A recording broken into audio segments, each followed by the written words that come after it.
So I am joined by a top cornerback in the 2021 recruiting class. That would be Jordan Hancock out of Sewanee, Georgia, North Gwinnett. Yo, Jordan. Yep. I want to talk first about you. I want to get to your tweet here in a second, but did I see you drop 4.4 in the 40? Yep. 4.4. Like 4.4. Mm-hmm. Like, damn. Were you expecting to go 4.4? I was trying to, 4.4. Like, I thought I was going to get like 4.47 or something like that, but 4.41, I was real surprised. Man, what are you weighing now? 170. Okay, all right. Looking to put on a little bit of weight, I imagine. Yep. All right. How you feeling about playing high school football this year? I really want to play because I feel like we have a really good squad this year. I want to play all over the field, receiver, kick returner, punt returner, etc. So I really want to play and have a great season and win the state championship. I know, man. All right, so the news earlier in the week was that you reopened your recruitment. Can you talk a little bit about how you feel about doing that? It was a really hard decision, but at the end of the day, if I'm not fully like 100% all in, why would I stay committed? I just feel like that's bad on both parts, so I just went ahead and decommitted. It was a difficult decision for you, I imagine. Yeah, very, very, very difficult. Yeah, man. So, in thinking about that, you've also been just being recruited like all hell by other Ohio State Buckeyes, which I think is interesting because, Alabama, Georgia, and the likes are really after you as well. So what's your feeling just watching this play out on Twitter since you reopened your recruitment and then a few days later watching guys like TreVeyon Henderson and Reed and others be like, yo, hey, this is a dude we really want to play football with? Yeah, well, it was really really surprising. It was really surprising just seeing all the commits welcoming me with open arms because they were really surprised that I made that decision to Clemson. And when I reopened it, it was just really surprising that they're still have that love for me, So you posted a tweet about an hour before we started talking, said, I have made my decision. Can you talk about what decision you have made and what the timeline looks like for you telling folks about what's going on with you? Well, that decision is my college decision where I'm going to go for the next 3 to 4 years. And the decision, when I'm going to announce it, we still haven't had the date, but it's going to come soon. All right. So we're going to find out real quick here what's going on with you. That's cool. Yep. Did you expect to take a little bit longer time after reopening your recruitment? No, I really want to get over with because I know where I really want to go in my heart. So there's no reason to wait and no reason for me getting hundreds of messages every day from other schools that I really don't want to waste their time or my time on. I've heard this many times over for highly recruited targets like yourself, that recruiting, especially as it gets toward the beginning of your senior season, just gets unbearable. Can you give a number of like how many messages you receive on a given day from Alabama, Georgia, Ohio State, LSU, whomever? Yeah, I'll say so. It's probably like 4 coaches from each school texting me. 4 different coaches from each school texting me. So if you have 4 coaches in 5 schools texting you, that's 20 people texting you every day. Ugh. Yeah, it's a lot. So, like, do you just throw your phone over there sometimes? Oh, yeah, I just put my phone on Do Not Disturb. And it's worse when we had school because I have to focus on school and all of that. So it was worse.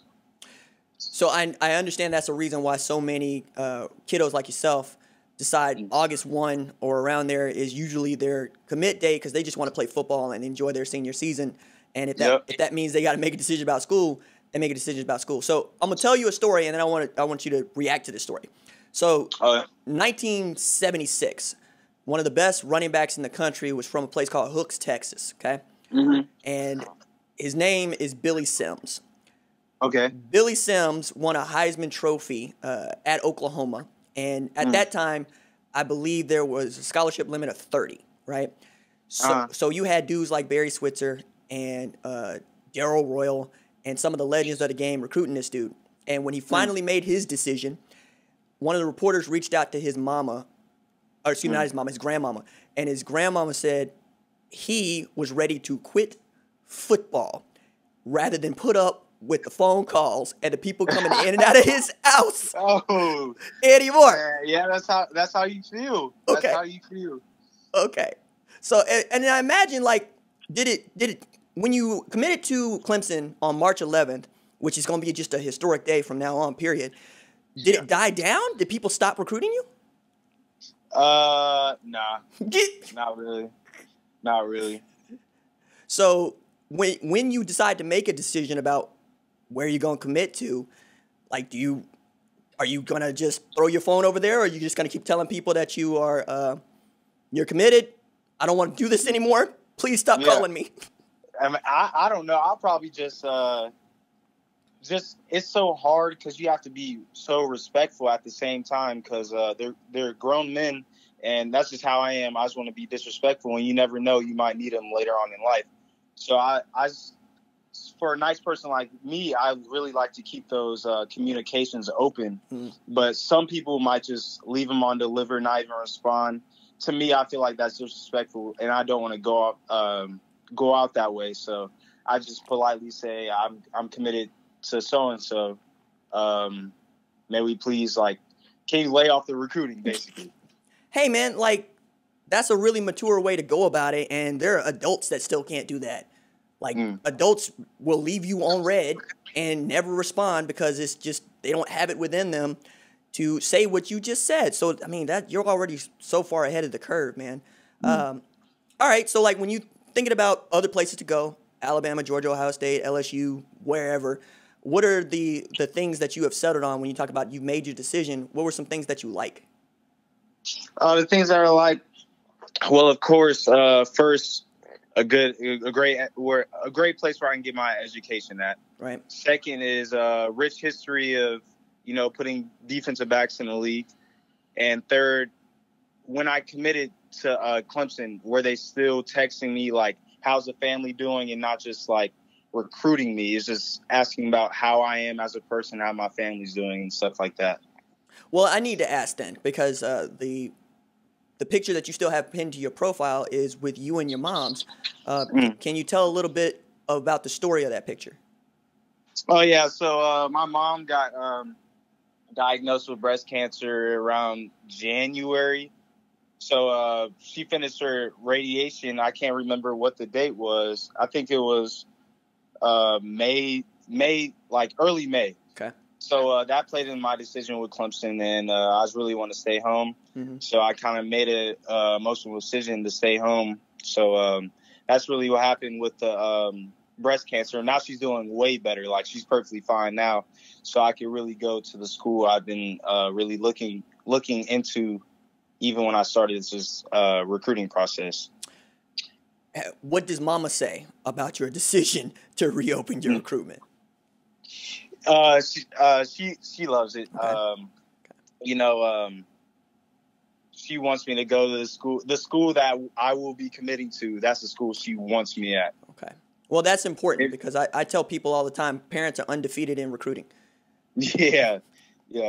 So now that you have made that decision in your heart, and you'll let everybody know what that decision is when you decide to do it, do you feel better? Like, how do you physically feel?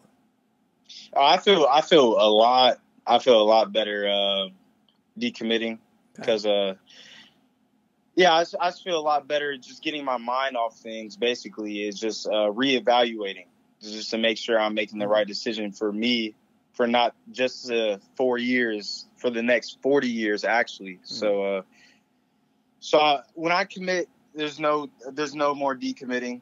That's where I'm going to be signing in December, and can't wait for my future.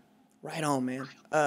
Well, I'm happy you did it. I'm happy that you're trying to make yourself happy, that you seem to be handling this a lot better than I would be able to handle it, knowing just how highly coveted you are. Is there anything that you wanted to stress or that we did not talk about that you want to talk about? I just want to talk. There's no bad blood with me in Clemson. Okay. It was just a decision for me to have a better opportunity. So, yeah, no bad blood. I love Clemson. It's just things didn't go out the way I wanted to. Okay, that's a good place to leave it. Jordan Hancock is a 4-star cornerback out of Sewanee, Georgia, and the man is taking control of his recruitment, and I'm very proud to know that. Jordan, thanks so much, man. Oh, thank you. Thank you.